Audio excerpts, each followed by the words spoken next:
Bismillahirrahmanirrahim. Assalamualaikum warahmatullahi wabarakatuh. Alhamdulillah wassalatu wassalamu ala Rasulillah wa ala alihi wa sahbihi wa man walah. Ashhadu an la ilaha illallah wahdahu la syarika lah, la nidda lahu wa la mathila lah. Wa ashhadu anna Muhammadan abduhu wa rasuluh wa safiyuhu min khalqihi wa khaliluh. Amma ba'd. Qala Allah Ta'ala fi kitabihil karim, Ya ayyuhalladzina amanu taqullaha haqqa tuqatih wa la tamutunna illa wa antum muslimun. Wa qala sallallahu alaihi wasallam, Ar-rahimun yarhamuhumur rahman irhamu man fil ardi yarhamukum man fis sama'. Hadirin dan hadirat, kaum muslimin dan kaum muslimat, ustaz dan ustadzat yang dirahmati Allah Subhanahu wa ta'ala. Semoga senantiasa dijaga oleh Allah Subhanahu wa ta'ala dimanapun kita berada. Alhamdulillah, marilah kita awali majelis ini dengan memuji Allah Subhanahu wa ta'ala yang telah mengumpulkan kita dari berbagai macam daerah, dikumpulkan oleh Allah Subhanahu wa ta'ala dalam majelis sama ini. Semoga ini merupakan penyebab untuk kita dikumpulkan bersama di surganya. Amin ya rabbal alamin.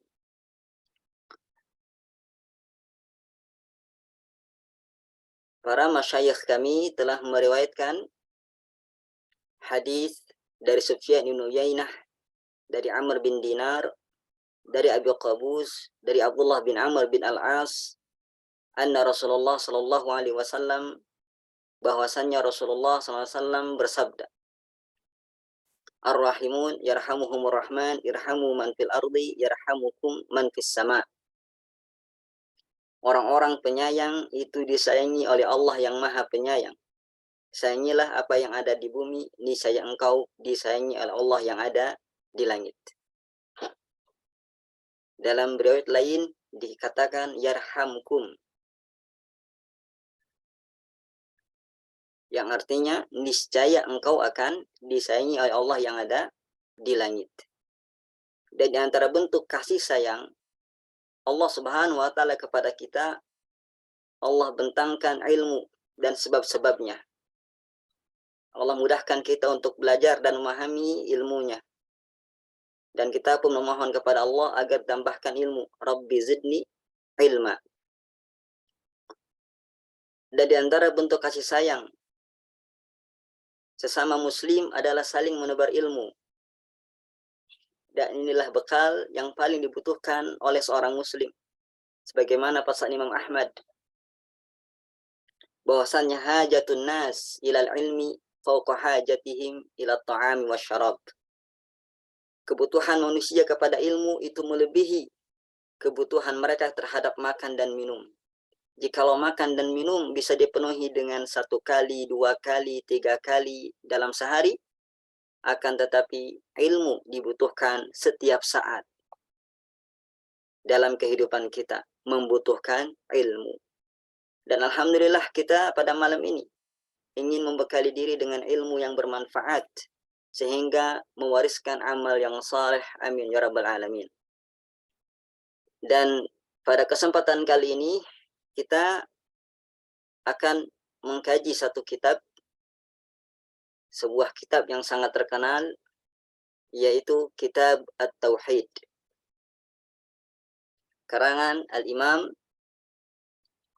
Muhammad bin Abdul Wahhab At-Tamimi rahimahullahu ta'ala. Dan sebelum kita melangkah jauh, marilah kita melakukan ajian sapu jagat dulu kepada Kitab At-Tauhid ini, yakni mengenal secara menyeluruh tentang seluk-beluk kitab Tauhid ini. Poin pertama yaitu judul lengkap.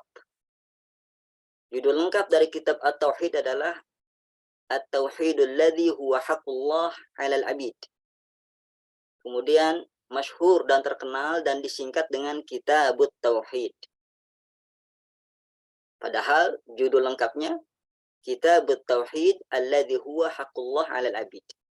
kitab yang menjelaskan ketauhidan yang ia merupakan hak Allah atas hamba-hambanya. Hal ini berangkat dari hadis Mu'adz. Ketika Nabi tanya kepada Mu'adz, wahai Mu'adz, ma haqqullah 'alal 'abid? Apa hak Allah atas hambanya? Mu'adz mengatakan, aku tidak tahu. Allah dan Rasulnya yang tahu. Rasulullah SAW menjawab, haqqullahi 'alal 'abid an ta'buduhu wa la tusyriku bihi syai'a. Yaitu menyembah Allah semata dan tidak menyekutukannya.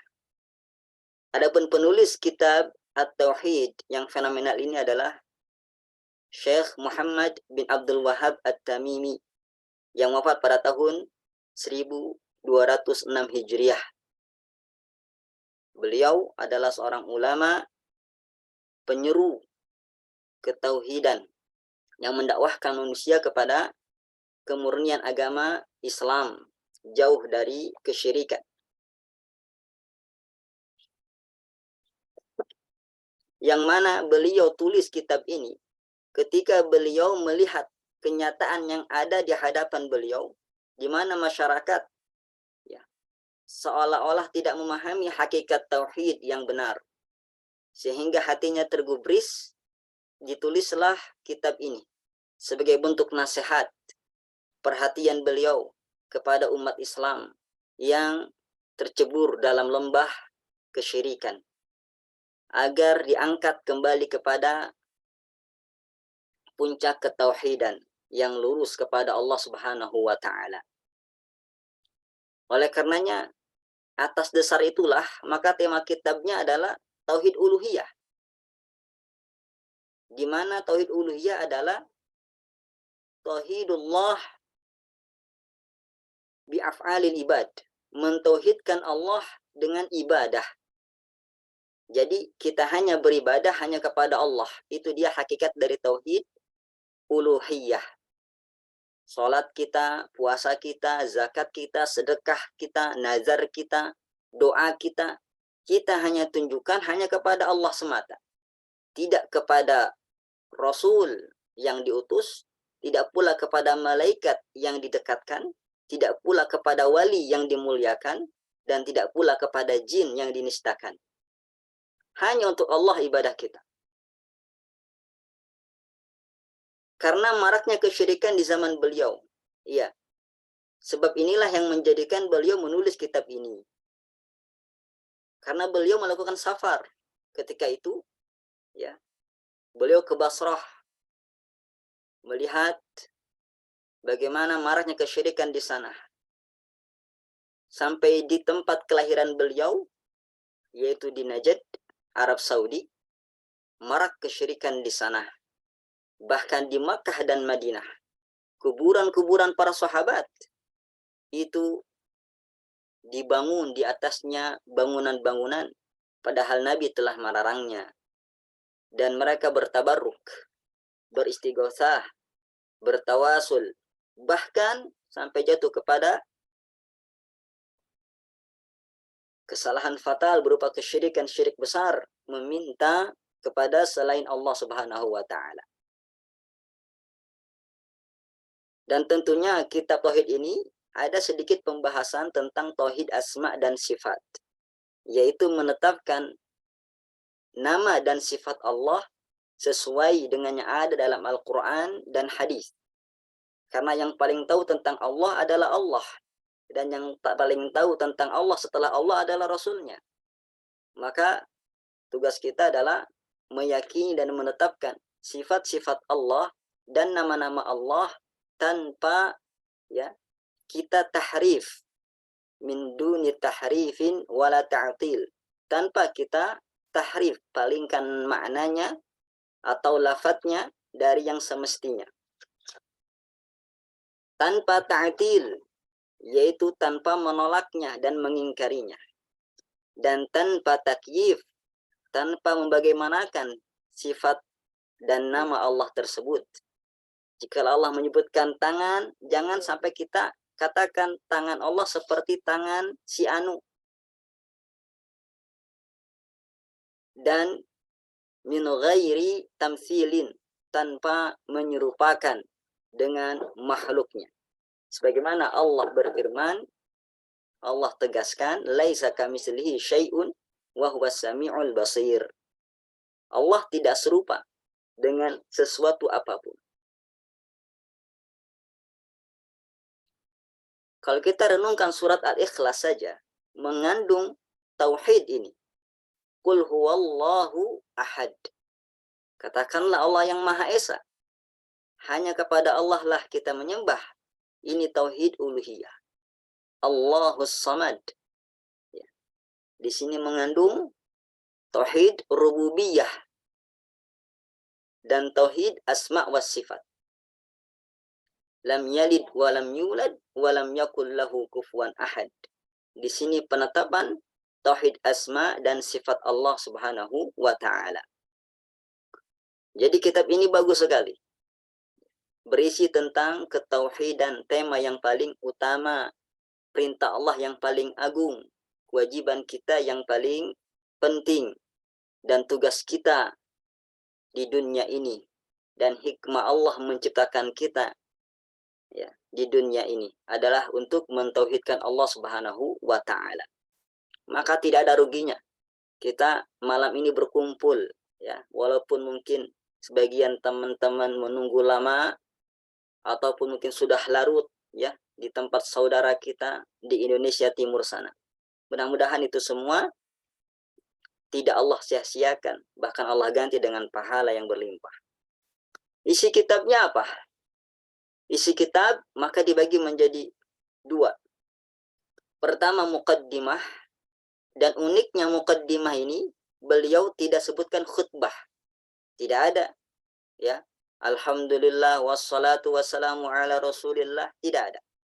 Tidak dijelaskan ucapan beliau, apa maksud dari pengarangan ini, sebabnya apa, bagaimana metodenya, tidak disebutkan dalam muqaddimah.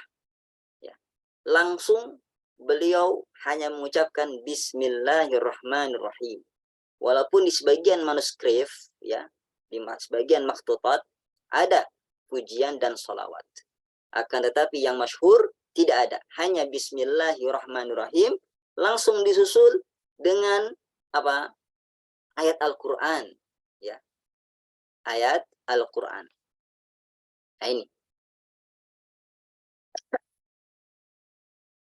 Saya akan contohkan. Ini dia. Bismillahirrahmanirrahim. Wa bihi nasta'in wa alaihi tawakkul. Kitabut tauhid. Langsung. Tidak ada dijelaskan ucapan-ucapan itu. Langsung disusul dengan ayat-ayat Al-Quran begitu saja. Kemudian hadis-hadis Nabi Sallallahu Alaihi Wasallam. Ya. Kemudian isi. Dan isi dari kitab ini lebih unik lagi. Di dalamnya tidak disebutkan perkataan beliau, keterangan dari beliau, tapi disebutkan Al-Quran dan hadis. Al-Quran dan hadis, lihat ya. Di awal kitab beliau sebutkan 4 ayat Al-Quran, kemudian beberapa hadis, dan disusul dengan fihi masail, yaitu hasil istinbat beliau berupa faidah dari ayat-ayat Al-Quran dan hadis-hadis yang dipaparkan. Ya. Ini menunjukkan apa? Kepintaran, kejelian, dan ya, kepiawaian beliau dalam mengambil hukum dari Al-Quran dan hadis. Hasil tadabbur. Kemudian, sehingga kalau kita menghitung jumlah bab dalam kitab ini ada 67 bab. Banyak. Ya. Makanya tidak mungkin selesai kita kaji, bahkan kita baca dalam semalam, 2 malam, enggak selesai. Panjang sekali. Akan tetapi kaidah mengatakan, ma la yudrak kullu la yutrak julluh. Apa yang tidak bisa didapatkan semuanya, maka jangan tinggalkan sebagian besarnya. Dan insya Allah kita akan ya mengambil mendulang faidah, walaupun tidak semua ya dari kitab ini kita kaji. Kemudian jumlah dalil. Seperti yang kita katakan tadi, isi kitab ini ya isinya ayat-ayat Al-Quran, hadis-hadis, athar sahabat, ya, tabi'in. Ternyata kalau kita hitung dalil dalam kitab ini, dalam Al-Quran saja, ya, ada 78 ayat di kitab Tauhid. Sungguh banyak untuk menjelaskan, ya, tentang hakikat Tauhid kepada Allah Subhanahu wa Ta'ala. Kemudian hadis, ada 126 hadis. Yang diulang, ada 2 hadis. Jadi jikalau tanpa pengulangan, ada 124 hadis. Dan kitab ini, ya, ketika dicantumkan hanya Al-Quran dan hadis, ini mengajarkan kepada kita apa? Bahwasanya akidah, tauhid, itu hanya diambil dari Al-Quran dan hadis. Bukan dari kata si fulan, bukan pendapat si fulan, tapi dari Al-Quran dan hadis. Dan ijma'nya para salafus saleh. Dan jumlah masail yang beliau berhasil istinbat dari dalil-dalil Al-Quran dan hadis tersebut berjumlah 591 masalah. Masya Allah. Ya, begitu banyak. Jadi masail itu faidah, hasil istinbat beliau terhadap ayat dan hadis yang beliau turunkan di kitab tersebut. Dan beliau letakkan di setelah ini pemaparan, ya, Quran, hadis, lihat fihi masail, fihi masail. Ya.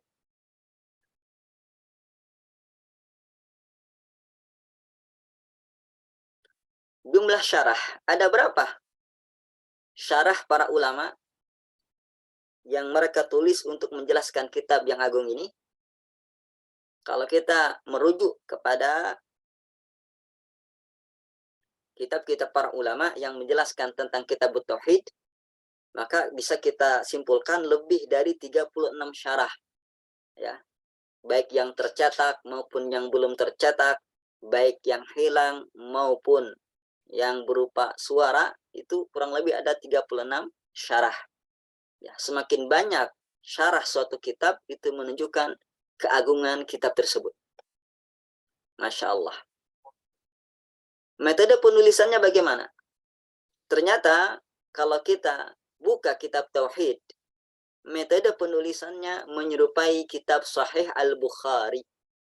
Ya, mungkin teman-teman yang pernah ikut majelis kami di majelis sama' wal ijazah Sahih Al-Bukhari, yang kita ijazahkan di sana 10 kitab, ya, terkait Sahih Bukhari berserta syarah ringkasan dan lain sebagainya, ya. Kita bisa tahu bagaimana Imam Bukhari menulis kitabnya. Isinya bagaimana? Ya kurang lebih seperti ini. Beliau menyebutkan bab, ya, kitab dulu, kitabu, ya. Kemudian bab, kemudian diturunkanlah ayat-ayat Al-Quran, kemudian hadis, ya, seperti itu. Jadi kitab Tauhid ini menyerupai Sahih Al-Bukhari. Masya Allah. Sehingga banyak pujian, ya, terkait hal ini. Pernah seorang ulama dari India disuguhkan kepada beliau kitab ini. Apa kata beliau? Syamamtu nafsa al-Imam Al-Bukhari. Aku mencium nafasnya Imam Bukhari di kitab ini. Kenapa? Itu tadi, metodenya sama dalam penyusunan, ya. Membuat bab-babnya seperti Imam Bukhari. Masya Allah.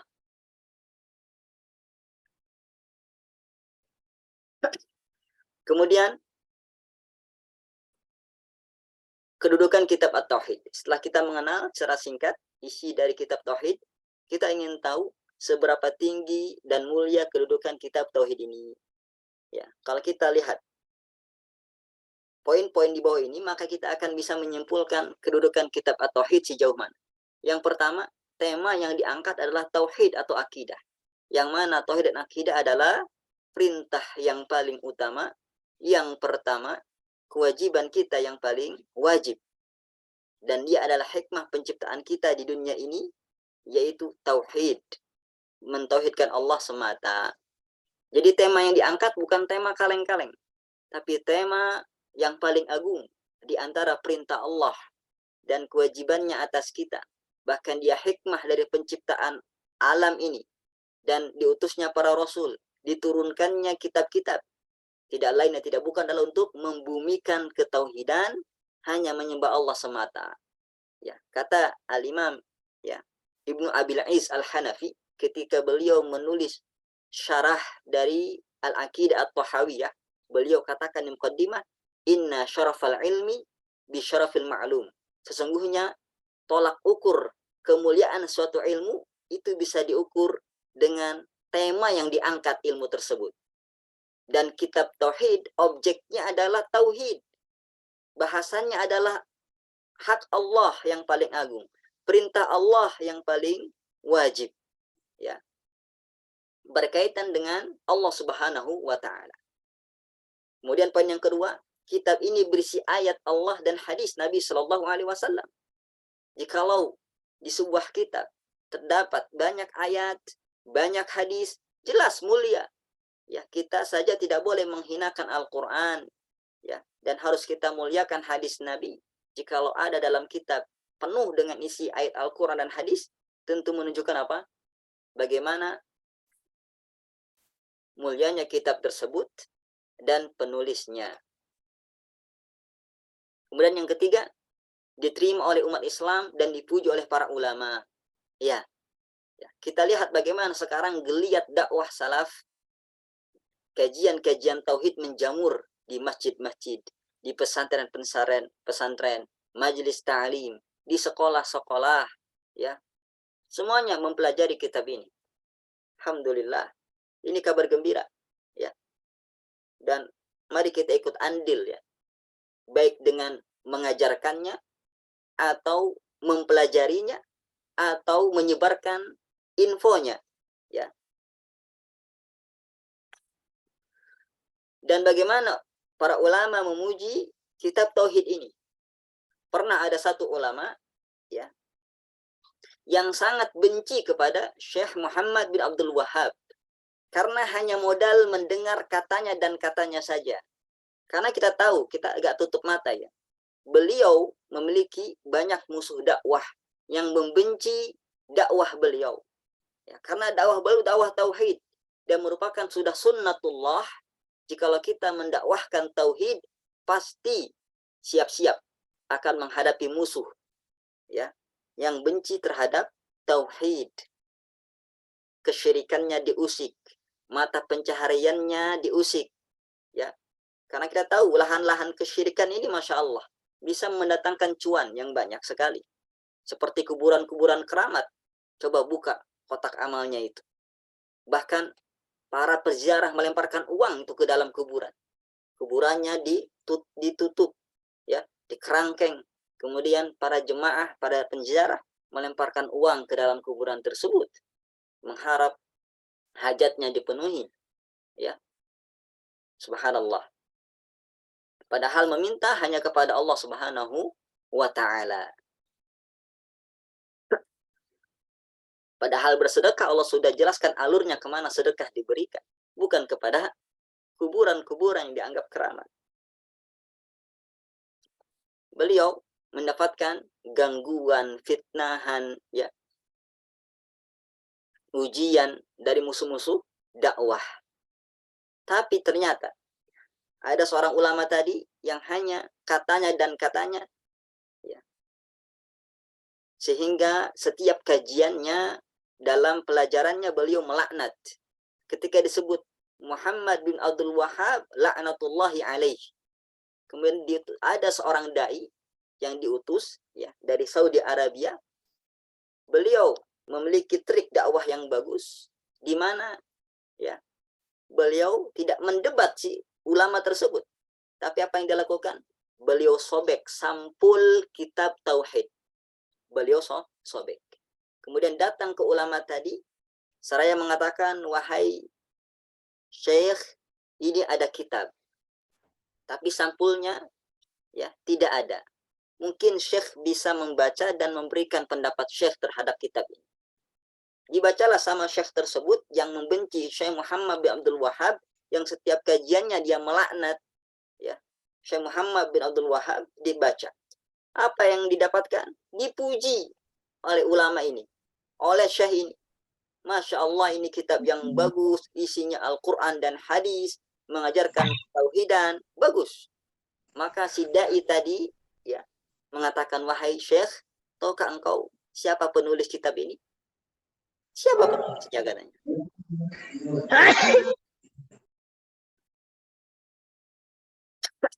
Penulisnya, beliau katakan, adalah penulisnya ya syekh adalah orang yang engkau laknat setiap engkau sebut namanya. Setiap di kajianmu engkau doakan keburukan atasnya. Syekh Muhammad bin Abdul Wahab. Masya Allah. Seketika itu lihat, ulama yang insaf, yang adil, tidak fanatik, ya, beliau pun kembali, ya, kepada jalan yang lurus. Beliau kaji kitab itu, beliau ajarkan kitab itu, dan beliau puji. Setiap menyebut nama Syekh Muhammad bin Abdul Wahab, beliau puji. Beliau doakan rahimahullahu ta'ala. Makanya jangan termakan dengan fitnah katanya dan katanya, isu Wahabi dan lain sebagainya. Itu semuanya adalah dari musuh-musuh dakwah tauhid yang membenci ketauhidan tersebar. Ya.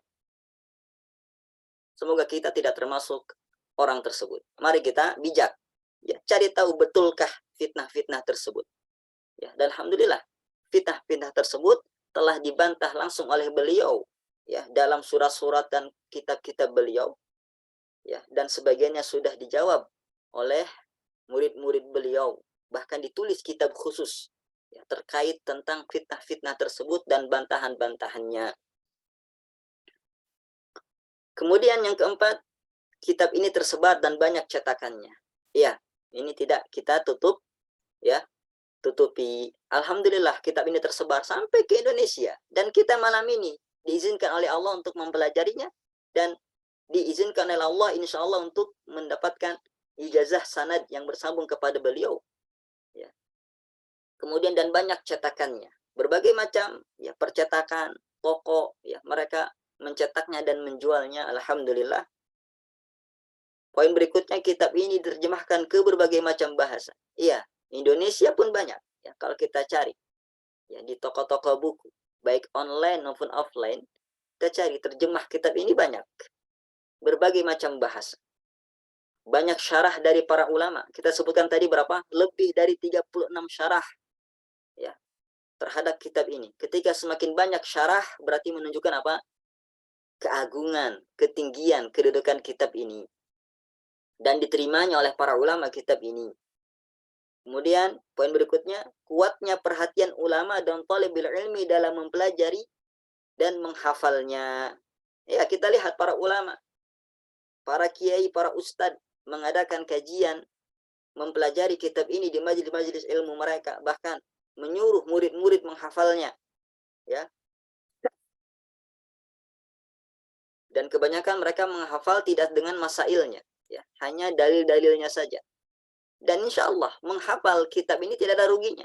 Kenapa? Karena yang kita hafal qala Allah, qala Rasul, ya, qala sahabah. Tidak ada ruginya. Bahkan ibadah, bahkan menjadi kuat hujjah kita, ya. Kata Imam Syafi'i, man hafizal Qur'an man hafizal Qur'ana rufi'at qimatuh wa man hafizas sunnata qawiyat hujjatuh. Barang siapa yang menghafal Al-Quran, maka tinggilah derajatnya, nilainya, dan barang siapa yang menghafal hadis, maka kuatlah hujjahnya. Jadi cocok sekali untuk dihafal. Kemudian yang berikutnya, perhatian terhadap kitab ini tidak hanya di Saudi Arabia, tempat kelahiran beliau, tapi luas ke negara lain. Masya Allah, di mana-mana, di Eropa, ya, di Indonesia, di Asia, di Afrika, semua mengajarkan, mempelajari, menghafal, dan mengkaji kitab yang penuh berkah ini. Kemudian terakhir, besarnya pengaruh kitab ini sejak zaman penulis hingga kini. Lihat bagaimana dakwah beliau yang sukses, ya, yang dulu, ya, lihat kuburan-kuburan di Baqi' diagungkan, dibangun bangunan, ya, dijadikan ajang kesyirikan, ya, minimal kebid'ahan. Tapi kini Masya Allah, lihat, yang pernah umroh, pernah haji, lihatlah kuburan Baqi'. Biasa, sesuai dengan petunjuk Nabi, ya, agar jangan dibangun, agar jangan ditinggikan. Sederhana saja. Berbeda jikalau kita ke kuburan kaum muslimin di negeri kita, ya, karena ketidaktahuan, ya. Semoga Allah selalu membimbing kita dalam kebenaran dan jalan yang lurus, amin ya rabbal alamin. Pengaruhnya Masya Allah sangat besar sekali, sampai sekarang terasa. Tidak ada negara yang menerapkan syariat Islam, ya, yang lebih bagus daripada Saudi Arabia. Masya Allah, ketauhidannya dan syariahnya terjaga. Tentunya, ya, di sana masih banyak yang perlu kita, ya, contoh dan perlu kita perbaiki, ya. Karena tidak ada yang sempurna kecuali syariat Allah Subhanahu wa taala. Kenapa kita harus mempelajari kitab At-Tauhid? Banyak alasan kenapa kita harus belajar kitab ini. Pertama, karena ulama merekomendasikannya untuk dipelajari dan dihafal. Ya. Karena tema yang diangkat adalah tauhid uluhiyah dan lawannya itu syirik. Nah, syirik ini jangan main-main. Rugi kita. Kita beribadah sekian puluh tahun. Banyak ibadah yang kita lakukan, tapi ternyata tertolak semua gara-gara kita telah berbuat syirik dan belum bertaubat kepada Allah Subhanahu wa taala dari syirik tersebut, ya. Dan ternyata ketika di akhirat kita kira kita masuk surga, ternyata diharamkan dari surga. Kenapa? Karena kejahilan kita terhadap syirik ini. Kejahilan kita terhadap tauhid ini. Makanya harus kita pelajari kitab ini, ya. Tidak cukup sekali, dua kali, 3 kali, 4 kali, diulang-ulang terus. Kemudian yang ketiga, karena penuh dengan ayat Allah dan hadis Nabi Shallallahu Alaihi Wasallam. Ya. Jadi sambil menghafal, ya, kitab, kita juga menghafal Al-Quran dan hadis. Ya. 2 kebaikan langsung kita peroleh. Ngapal kitab dan ngapal dalil. Kemudian yang keempat, karena bagus dalam penyusunan dan sederhana dalam pemaparan. Iya, lihat. Insya Allah ini di sesi sapu jagat, insya Allah kita akan buktikan bagaimana penyusunannya bukan sembarangan. Ya, bukan sembarangan. Dan sederhana dalam pemaparan, lugas, tegas, jelas, tidak bertele-tele seperti, ya, kita lihat kitab-kitab atau buku-buku yang dilumuri dengan ilmu kalam, ya, filsafat. Masya Allah, jelimet pemaparannya. Orang awam pun nggak bisa memahaminya.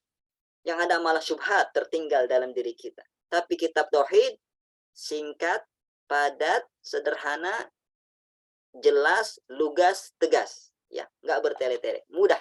Makanya ketika kita mengadakan kajian seperti ini di masyarakat, ini nasihat kepada para ustadz yang ada di sini. Jangan sampai satu bab itu sampai 5 pertemuan, 3 pertemuan. Ya, padahal satu bab itu bisa selesai dalam satu pertemuan. Ya. Yang penting masyarakat awam itu apa? Memahami dari dalil itu bagaimana. Dan istinbatnya bagaimana ini terkait dengan tema itu. Misalkan tema berkaitan tentang jimat. Nah, intinya bagaimana? Kok bisa ini jimat dalilnya ini? Dari segi pendalilannya bagaimana? Gitu aja selesai. Orang awam jangan dalam-dalam. Ya, jangan dalam-dalam sekali, luas sekali. Nanti khawatir, ya, tidak paham atau bosan, ya, karena terlalu lama. Padahal ketauhidan harus segera kita sampaikan. Kemudian yang ke poin berikutnya, karena ringkas lafadznya dan mudah dipahami. Sederhana saja, tidak bertele-tele, ringkas padat, ya. Langsung beliau pada intinya. Babu fadli tauhid wa man yukaffiru minadz dzunub. Bab keutamaan tauhid dan penghapus dosa. Langsung firman Allah, hadis Nabi Shallallahu Alaihi Wasallam. Sehingga mudah dipahami oleh siapapun, bahkan orang awam pun paham, ya. karena bagus dalam membantah syubhat dan dalil yang kuat. Ya, di kitab tauhid ini ternyata apa? Membekali diri kita untuk bisa membantah syubhat. Membantah syubhat itu dengan apa? Dengan dalil. Tapi dalilnya harus kuat. Dan tidak ada yang bisa menandingi dalil Al-Quran dan dalil hadis. Dan ucapan para ulama salaf untuk membantah syubhat-syubhat tersebut. Kalau ada syubhat, bantahlah dengan dalil Al-Quran, hadis, dan ucapan ulama salaf. Ya, kalau logika, perang logika, nggak bakalan, ngaret nanti, mental. Ya, tapi kalau kita bantah dengan dalil, ya insya Allah Ta'ala, syubhat pun akan ya terbantahkan. Dan di sini kita akan lihat, kita akan ungkap di Sapu Jagat ini, bagaimana beliau membantah dalil-dalil apa syubhat-syubhat kesyirikan tersebut. Kemudian karena banyaknya syarah dari para ulama dan banyak dikaji, ini sudah kita sebutkan tadi, lebih dari 36 syarah dan banyak kajian tentang kitab ini di masjid-masjid, di majelis ta'lim, di sekolah-sekolah, pesantren-pesantren, ya. Rasanya kurang sempurna lah, ya. Pesantren kalau nggak ada mengkaji kitab tauhid ini. Kayaknya kurang sempurna lah, ya. Kajian yang kita ikuti tiap hari, tiap pekan, kalau nggak ada kitab ini dikaji. Kemudian yang berikutnya, karena parahnya fitnah dan kerusakan terhadap akidah umat di zaman sekarang. Ya, makanya harus dibekali, harus diajari, harus diedukasi dengan kitab yang disepakati oleh umat Islam. Kenapa? Di dalamnya tidak ada kultu nggak ada. Tapi kalau Allah, kalau Rasul, kalau sahabat. Siapa yang berani menolak Al-Quran? Siapa yang berani menolak hadis? Siapa yang berani menolak sahabat? Tidak ada. Ya, makanya didik umat di atas Al-Quran dan hadis dan athar sahabat. Ya, sebagaimana pesan Imam Malik, la yasluh akhiru hadhil ummah illa bima saluha awwalaha. Tidak akan pernah beres urusan umat ini ya di zaman belakangan ini kecuali dengan apa yang telah membaguskan umat Islam di zaman awal-awal, yaitu para sahabat. Apa yang menunjukkan mereka baik, kita tiru. Ya, yang Rasul sampaikan apa? Qala Allah. Yang Rasul sampaikan apa? Qala Rasul. Yang para sahabat sampaikan kepada para tabi'in. Ya. Itu semuanya adalah teladan buat kita. Agar mengobati yang namanya fitnah dan kerusakan terhadap akidah umat di zaman sekarang. Ya. Banyak sekali kita lihat. Kesyirikan dianggap ketauhidan. Kebid'ahan dianggap kesunahan. Kemaksiatan dianggap tren masa kini. Miris. Enggak, kalau kita enggak ajarkan dengan kurikulum yang tepat, dengan metode yang pas, ya, maka siap-siaplah runtuh akidah, rusak akhlak ya umat ini. Makanya penting sekali kitab ini untuk kita pelajari. Minimal bentengi diri dan keluarga kita. Kemudian yang terakhir, karena kesaksian ulama atas penulis tentang dalam ilmunya dan bagus akidahnya. Ya, banyak ulama yang memuji beliau. Makanya lucu, ada seorang tokoh di Indonesia yang menganggap ya Syekh Muhammad bin Wahab bukan siapa-siapa. Ya, tidak ada ilmunya, ya. Seperti itu. Bahkan sumber fitnah dan lain sebagainya. Ini kesalahan fatal. Berarti kurang ya, jauh fikniknya membaca biografi para ulama, kitab-kitab para ulama, bagaimana para ulama memberikan kesaksian atas kedalaman ilmu beliau dan bagusnya akidah beliau. Sampai ulama ya dari kalangan yang membenci beliau dipuji. Yang berseberangan akidahnya dengan beliau memuji beliau. Tidak ada. Makanya hanya orang-orang yang dibutakan ya oleh Allah Subhanahu wa taala hatinya yang membenci beliau. Kemudian sapu jagat berikutnya adalah metode yang bagus dan pas untuk mempelajari kitab tauhid ini. Ingat, kitab tauhid ini ya punya susunan yang menarik, maka dalam mempelajarinya pun harus tepat ya. Ada 5 poin yang perlu kita perhatikan agar mempelajari kitab tauhid ini ya benar, sehingga sesuai dengan target, tujuan. Bagaimana tauhid itu bisa terpupuk dalam diri. Bagaimana bisa dipahami dengan baik, diamalkan dengan ya totalitas. Yang pertama, hafalkan kitabnya. Ini yang berat. Bagi yang mampu saja tentunya ya. Bagi yang mampu, hafalkan. Cara menghafalnya ada dua.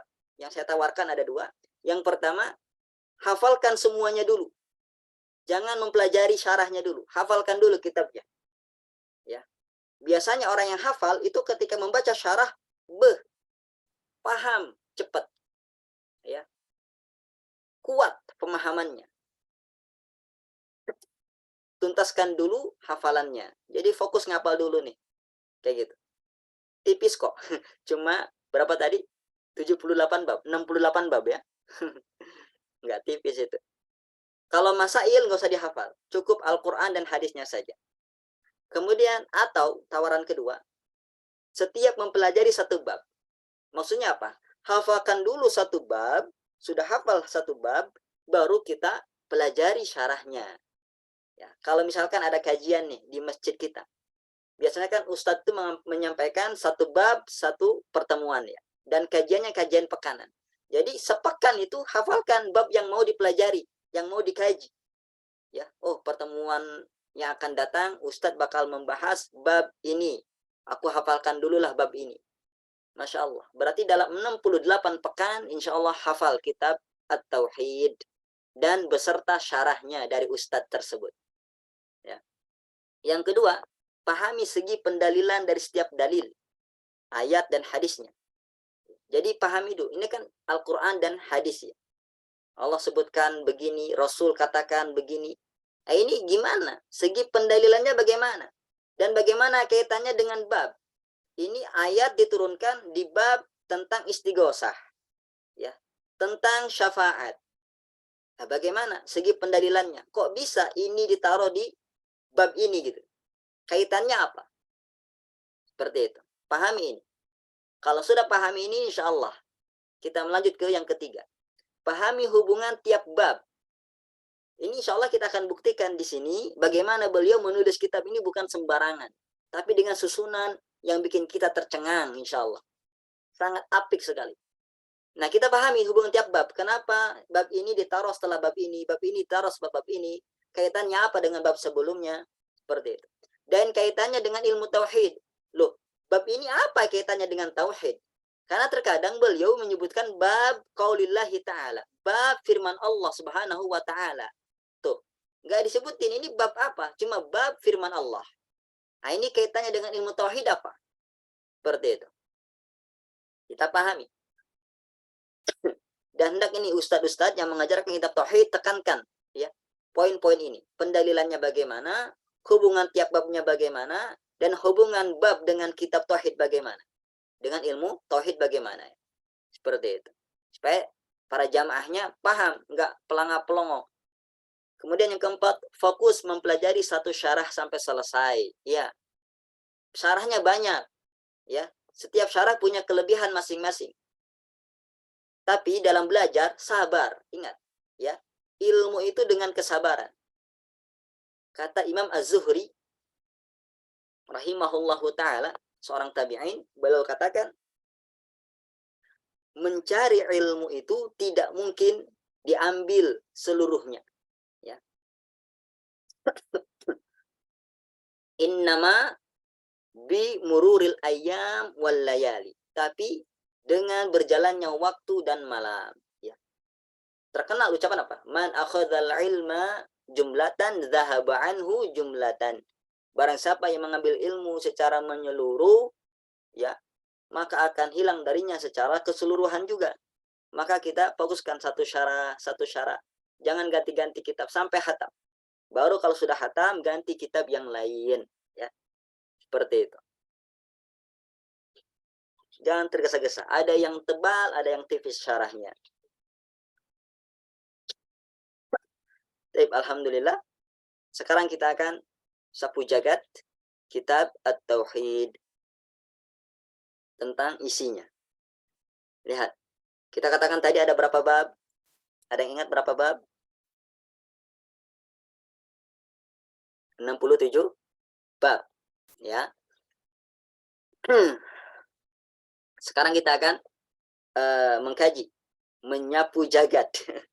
Kitab tauhid ini. Sekali lagi, ingat, kita tauhid ini nggak bisa kita selesaikan dalam 2 pertemuan, nggak mungkin ya ikhwah. Ya makanya ma la yutrakuluh la yutrak julluh.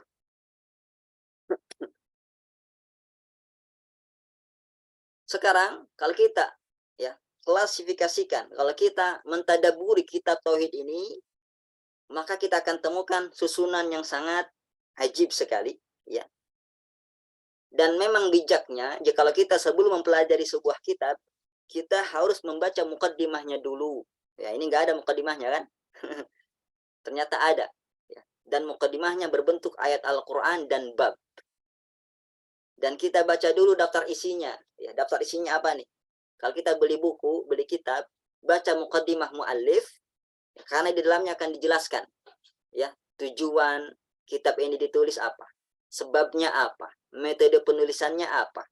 Ya mungkin ada istilah-istilah yang bakal digunakan dalam kitab tersebut, ya kita harus tahu.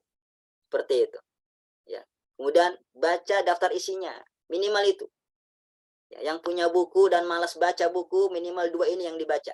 Muqaddimah dan daftar isi. Nanti kalau memang suatu saat butuh, nah kita bisa tinggal rujuk. Oh, pernah saya temukan pembahasan ini di kitab ini. Nah, nanti tinggal rujuk. Jadi bacalah muqaddimah dan bacalah daftar isinya untuk mengetahui kandungannya secara global dan bagaimana metode penulisannya sehingga mudah untuk memahaminya dan agar tergambar ya secara global tentang isi kitab tersebut. Dan kitab tauhid, jika kita gunakan metode ini, maka kita akan temukan kitab tauhid ini bisa kita bagi menjadi 10 bagian. 10 bagian. Bagian yang pertama al-muqaddimah, ya. Al-muqaddimah beliau turunkan 5 bab ya di al-muqaddimah ini. Yang pertama adalah kitabut tauhid. Ini beliau tidak menyebutkan bab apa karena langsung kitabut tauhid qala Allah taala ya.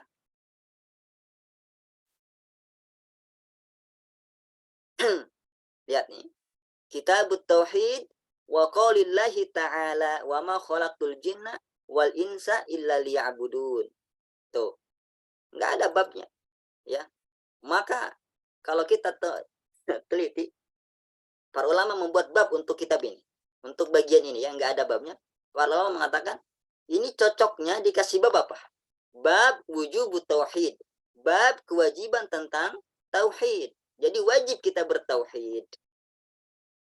Kemudian bab yang kedua yang menjadi muqaddimah pengantar dari kitab ini adalah bab fadlut tauhid wa yukaffiru minadz dzunub.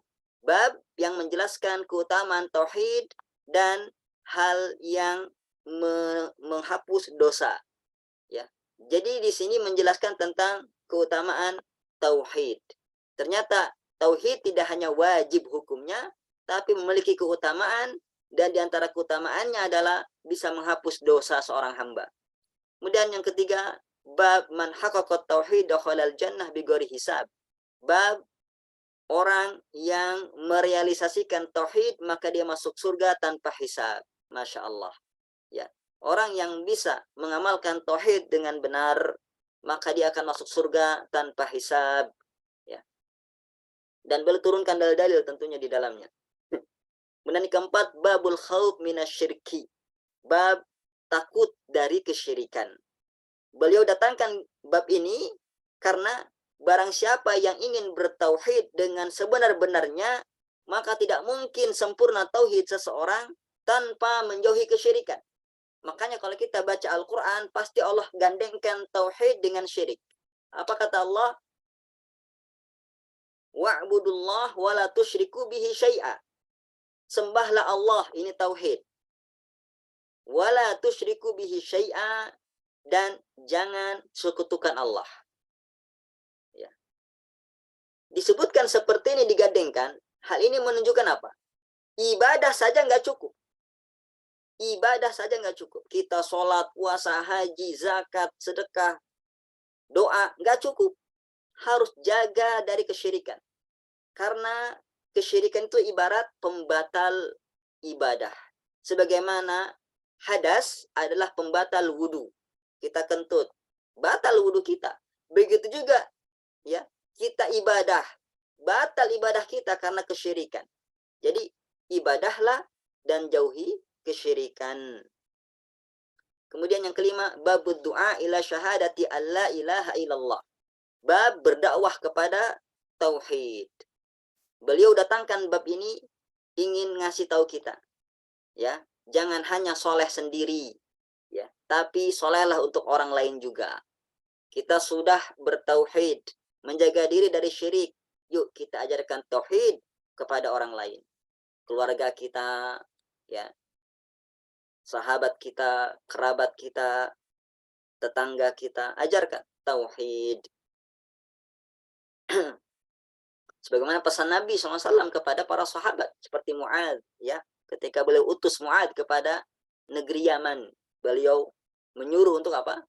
Falyakun awwala ma tad'uhum ilaihi syahadati an la ilaha illallah. Dalam riwayat lain, ila an yuwahhidullah, ya, yaitu hendaklah yang engkau ajak pertama kali wahai Mu'adz adalah mentauhidkan Allah Subhanahu wa taala. Taib, sekarang itu mukaddimah, ada 5 bab yang dijadikan mukaddimah buat beliau. Sekarang bagian yang kedua, tafsir tauhid, yang menjelaskan tentang apa sih hakikat tauhid. Tuh, ya. Beliau di sini cantumkan ada 9 bab. Bab pertama untuk menjelaskan hakikat tauhid itu bagaimana? Babu tafsirit tauhid wa syahadati alla ilaha illallah. Ya, bab tafsiran tauhid dan syahadat alla ilaha illallah, ya.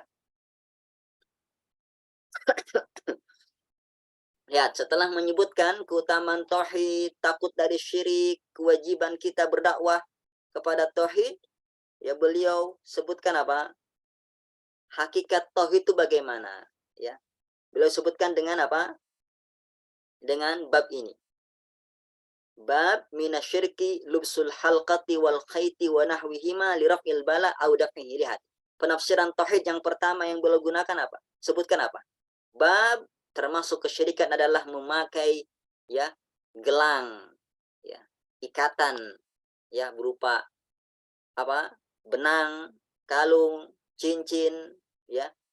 Seperti itu. Sabuk. Tujuannya apa? Mengangkat bala atau menolak bala. Ini adalah kesyirikan kata beliau, termasuk kesyirikan, ya.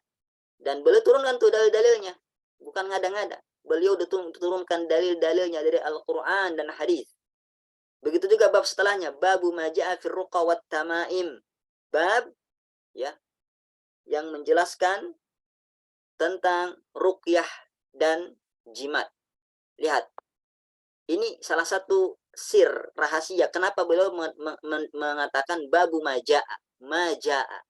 Beda dengan bab sebelumnya, bab minasyirki. Bab termasuk kesyirikan. Bedanya apa? Kalau bab minasyirki ini pasti syirik. Pasti syirik.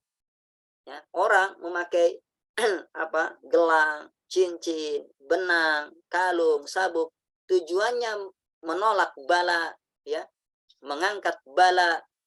Ini jelas kesyirikan. Berbeda dengan yang bab yang ke-8 itu, pakai maja'a. Apa yang datang keterangannya dalam masalah ruqyah dan tamimah, jimat. Ini menunjukkan di sana ada yang bukan syirik. Ya, ada yang bukan syirik. Ya. Atau masih diperselisihkan hukumnya, apakah dia syirik atau bukan. Lihat, bagaimana fikihnya beliau, kedalaman ilmu beliau, ya. Makanya salah orang yang menuduh beliau suka mengkafirkan, suka mensyirikkan. Lihat, baca kitabnya, bab maja'a, bukan bab minasyirki. Enggak. Banyak nih maja'a di sini, ya. Seperti itu. Yang ke-9 bab man tabarraka bi syajaratin aw hajarin wa nahwihima. Bab orang yang bertabaruk dengan pohon, ya, atau bebatuan atau yang semisalnya. Lihat, di sini pun belum nggak bilang minasyirki atau minal kufri, enggak. Bab man tabarruk, orang yang bertabaruk. Kayak gitu. Berarti ada yang memang tabaruk nggak sampai kepada syirik, tidak. Kayak gitu. Bahkan tabaruk ada yang boleh, ya. Cuma ya, terkadang orang tergesa-gesa dengar kata tabaruk langsung syirik, ya. Padahal enggak. Tabaruk ada yang hukumnya boleh, ya kan? Ada yang hukumnya makruh, ada yang haram, ya ada yang syirik, ya. Dosa besar seperti itu. Babu maja fi dzabhi li ghairillah. Bab apa yang datang menjelaskan tentang dzabhi li ghairillah, menyembelih untuk selain Allah. Lagi-lagi lihat, pakai maja karena ternyata menyembelih untuk selain Allah itu enggak semuanya syirik. Ada yang enggak syirik. Contohnya, ya, menyembelih karena ada tamu. Ada tamu datang, kita sembelih ayam. Nah, ini sembelihan untuk siapa? Kan bukan untuk Allah, untuk memuliakan tamu. Seperti itu. Jadi tidak syirik. Hukumnya boleh saja. Sebagaimana perbuatan Ibrahim, ya, ketika datang malaikat bertamu, beliau suguhkan ijlin, ya, kambing. Rasulullah Shallallahu alaihi wasallam, ya, juga memuliakan tamu-tamu beliau, menghidangkan. Bab ma la yuzbahu lillah bimakan yuzbahu fihi lugarillah. Bab yang menjelaskan tidak boleh menyembelih untuk Allah di tempat di mana biasa disembelih di tempat tersebut untuk selain Allah, ya. Nah, ini isyarat jikalau tempat tersebut diibadahi untuk selain Allah, maka jangan kita beribadah di tempat tersebut, termasuk menyembelih. Ada, ya, kuburan keramat, di situ sering disembelih untuk selain Allah, untuk kuburan. Nah, kita jangan ikut sembelih di situ, ya, dilarang. Seperti itu. Dalilnya pun ada, diturunkan oleh beliau. Nah, ini hanya sapu jagat saja. Babu minasyirki an-nadhru li ghairillah. Ini jelas langsung syirik. Termasuk kesyirikan adalah nazar untuk selain Allah. Karena nazar itu ibadah. Maka tidak boleh kita tunjukkan kepada selain Allah Subhanahu wa taala. Bab minasyirki al-isti'adzah bi ghairillah. Bab termasuk kesyirikan adalah, ya, berlindung kepada selain Allah. Minta perlindungan kepada jin, kepada, ya, Ratu Kidul, ya, Ratu apa? Selatan, Laut Selatan. Kepada penunggu pohon, penunggu gunung, ya, jangan, tidak boleh. Itu syirik. Karena isti'adah bagian dari doa, dan doa hanya kepada Allah. Bab minasyirki an yastaghits bi ghairillah aw yad'u ghairah. Lihat. Termasuk kesyirikan istighosah kepada selain Allah. Ada orang istighosah kepada jin, ya, kepada wali, kepada nabi, kepada malaikat. Enggak boleh.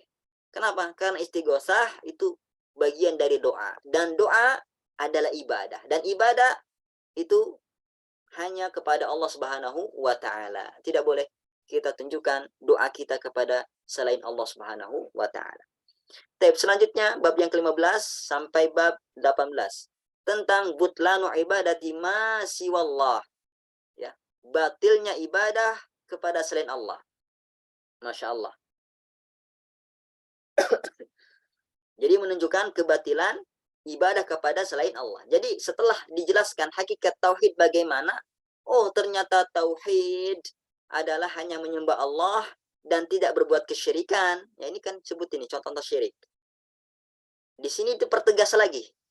Tidak ada satupun yang berhak disembah selain Allah. Ya, lihat. Yang pertama, siapa yang dikatakan batil ibadahnya? Babu qaulillahi ta'ala ayusyrikuna ma la yakhluqu syai'a wa hum yukhlaqun wa la yastati'una lahum nasra. Ya. Di sini penulis, ya, mendatangkan bab ini untuk menafikan ibadah kepada selain Allah. Baik dia nabi maupun malaikat maupun jin maupun wali dibatalkan. Kenapa? Karena semuanya ciptaan Allah. Mereka tidak berdaya. Ya. Lihat, secara umum dibatalkan. Lihat sekarang perinciannya. Babu qaulillahi ta'ala hatta idza fuzzi'an qulubihim qaulu madza qala rabbukum qaulul haq wa huwal aliyyul kabir. Beliau datangkan kitab bab ini untuk menafikan ibadah untuk malaikat. Ternyata malaikat pun tunduk kepada Allah. Ia makhluk Allah, ya. Kemudian bab berikutnya babus syafa'ah. Beliau datangkan bab ini untuk membatalkan, ya, keyakinan para kufar, para musyrikin, bahwasannya sesembahan mereka itu apa? Memberikan syafaat untuk mereka di sisi Allah. Ya. Apa kata Allah Subhanahu wa taala? Haula syufa'auna indallah. Ya. Mereka adalah pemberi syafaat untuk kami di sisi Allah Subhanahu wa taala. Lihat bagaimana ketika didakwahi mereka ngeyel seperti itu. Kami nggak menyembah mereka kok. Kami hanya menjadikan mereka ini wasilah kita, syafaat di sisi Allah Subhanahu wa taala karena kami banyak dosa yang nggak mungkin sampai kepada Allah. Nah, ini logika-logika kaum musyrikin yang terkadang zaman sekarang masih ada saja yang gunakan. Padahal apa? Wa idza sa'alaka ibadi anni fa inni qarib. Ujibu da'watad da'i idza da'an. Allah dekat. Ya, Allah akan ijabahi doa kita. Enggak perlu Allah perantara-perantara. Ya, maka syafaat itu hanya milik Allah Subhanahu wa taala. Jangan minta syafaat kepada selain Allah. Ya. Jangan minta syafaat kepada selain Allah. Kemudian yang ke-18, babu qaulillahi ta'ala innaka la tahdi man ahbabta walakin Allah yahdi may yasha. Didatangkannya bab ini untuk apa? Untuk menafikan ibadah kepada Rasulullah dan untuk mempertegas bahwasannya hidayah, taufik hanya milik Allah Subhanahu wa taala. Bahkan Nabi pun nggak bisa ngasih hidayah kepada paman beliau, Ali bin Abu Talib. Tidak bisa. Ya, Rasulullah SAW turun ayat ini kepada Rasulullah Sallallahu Alaihi Wasallam. Innaka la tahdi man ahbabta. Engkau tidak akan bisa memberi petunjuk kepada orang yang kau cintai, tapi Allah lah yang memberikan petunjuk kepada yang Allah kehendaki. Lihat, Allah muallif di sini mendatangkan 4 bab ini untuk membatalkan ibadah kepada selain Allah Subhanahu wa taala. Sehebat apapun dia. Mau dia nabi, mau dia malaikat, mau dia wali, mau dia ya orang soleh, tidak ada yang bisa ya menandingi Allah. Maka jangan sembah ya mereka, sembahlah Allah semata. Maka mintalah kepada Allah, jangan minta kepada mereka. Kemudian muallif menurunkan 4 bab lagi berikutnya untuk menjelaskan sebab kufurnya anak Adam. Karena kalau kita tahu sebab, itu mudah ngobati. Ya, kita kan sering tuh diagnosa penyakit. Oh, penyebabnya ini, maka kita akan mudah untuk mengobatinya. Ya, dan mudah menjauhi sumber penyakit tersebut. Lihat, ternyata sebab kufurnya Bani Adam, beliau sebutkan babu maja'ana sababa kufri Bani Adam wa tarkihim dinahum wal gulu fis salihin. Ternyata sebab kufurnya anak Adam dan meninggalkannya mereka terhadap agama mereka adalah karena gulu, sikap berlebihan kepada orang-orang soleh. Ya, nah ini orang-orang soleh. Lihat Isa bin Maryam, orang-orang Nasrani gulu sehingga menjadikannya apa? Anak Tuhan. Allahu Akbar. Ya, begitu juga orang-orang soleh di kaum muslimin. Kita lihat ya orang-orang soleh bagaimana ditabarruki. Ya, ketika meninggal bagaimana kuburannya dibangun ya lebih bagus dari rumah kita seperti itu. Padahal Rasul telah melarangnya. Ya. Lihat ini perbuatan menggulu terhadap orang-orang soleh seperti itu. Maka jangan ditiru. Kenapa? Kalau tidak maka kita akan menjadi orang-orang yang merugi dunia dan akhirat. Ya, orang-orang berbuat kekufuran dan kesyirikan. Ke-20 babu maja'a minat taglid fi man abadallah inda qabri rajulin salih fa kaifa idza abadah. Bab ya, dalil yang menjelaskan larangan keras terhadap orang yang beribadah kepada Allah di sisi kuburan orang soleh. Bagaimana jika ia sampai menyembah orang soleh tersebut? Gara-gara bab ini, nah ini banyak diserang beliau.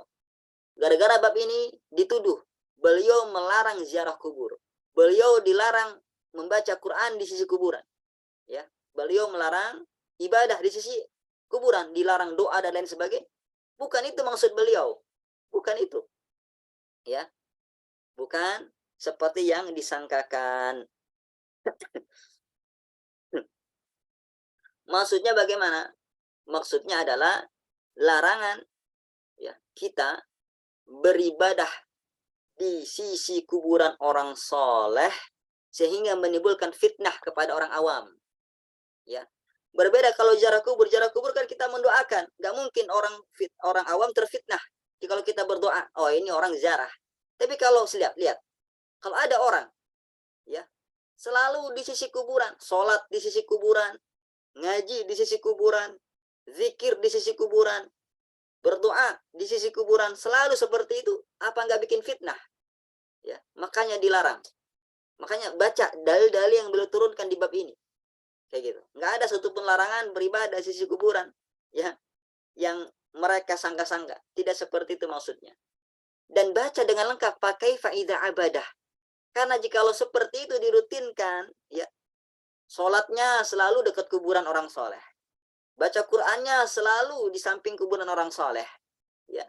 Dan lain sebagainya. Ibadah selalu di kuburan orang soleh. Bersedekah, bernazar, selalu kepada kuburan orang soleh. Menyembelih selalu di samping kuburan orang soleh. Lama-lama disembah itu kuburan. Lama-lama disembah itu kuburan. Tidak oleh mereka, mungkin oleh cucu mereka. Atau cicit mereka. Terfitnah. Makanya ini sebab. Ya, jatuhnya umat Islam kepada kesyirikan. Fitnah kuburan. Bahaya. Ya. Makanya setelahnya lihat. Babu maja'a annal gulu fi kuburi solihin yusajiruha awsanan tu'badu min dunillah.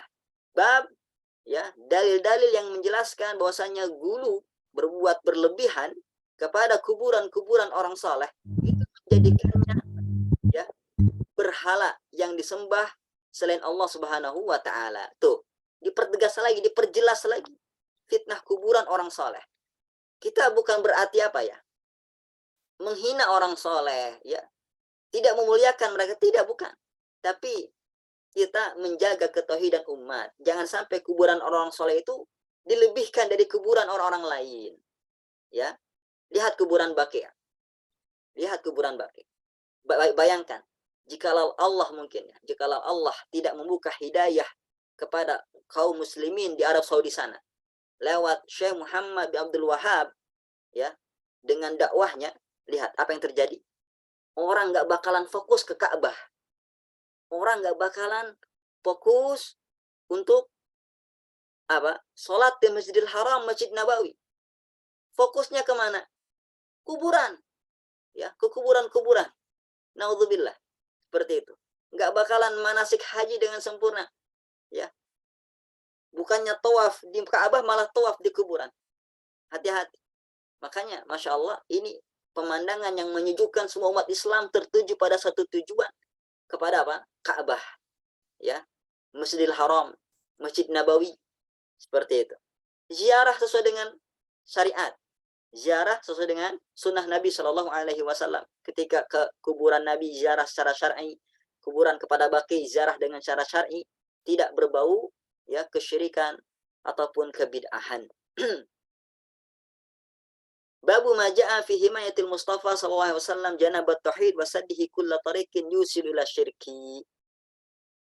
Lagi-lagi beliau menjelaskan bagaimana jerih payah Nabi menjaga ketauhidan, ya, agar tidak jatuh umatnya ke dalam apa? Kesyirikan, ya. Di sini beliau bakal menyebutkan dua bab terkait ini. Bagaimana Rasulullah menjaga ketauhidan umat. Bab yang pertama ini, bab ke-22. Ya. Bedanya apa dengan bab yang satunya, nanti di akhir ada, nanti di akhir. Bedanya apa? Kalau di bab ini beliau menjelaskan tentang apa? Wasilah-wasilah kesyirikan yang bersumber dari keyakinan dan dari perbuatan. Makanya kita lihat di dalil-dalilnya itu nanti, ya, atau teman-teman nanti mempelajarinya ketika kajian tauhid, coba perhatikan bab ini. Beliau sebutkan dalil-dalil, ya, hadis, Al-Qur'an menunjukkan apa? Bagaimana tauhid masuk lewat keyakinan dan tauhid masuk lewat perbuatan.